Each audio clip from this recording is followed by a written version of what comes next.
Les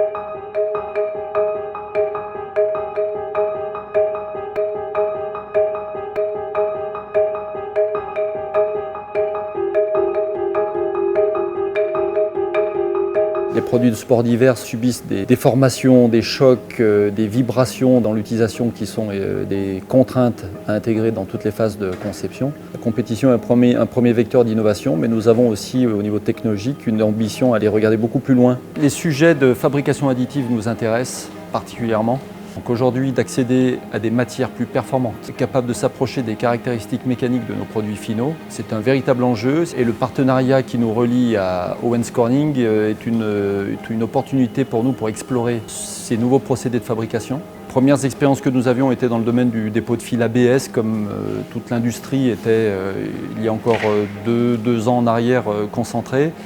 Avec une limite évidente, c'est que cette matière, pour nous, ne nous permettait pas de faire du prototypage. Dans le meilleur des cas, c'était du maquettage rapide.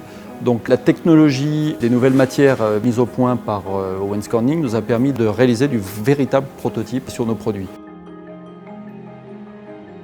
C'est la première matière chargée que j'essaye, qui s'imprime aussi facilement, on va dire, avec des paramètres classiques pour l'ABS, savoir les températures de fusion, d'adhésion et les vitesses d'impression. On a juste eu à ajuster l'adhésion au plateau. Nous avons imprimé des pièces qui vont sur le ski, à savoir des plaques, donc c'est la pièce qui est entre la fixation et le ski, des embouts déviateurs pour des skis de slalom, des poignées de bâton et des pièces de prototype classiques.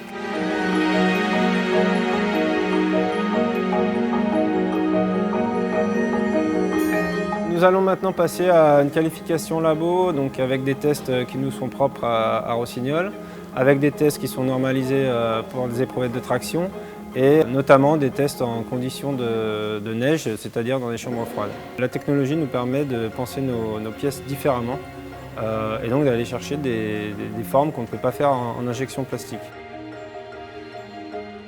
Ça nous ouvre donc de nouvelles perspectives.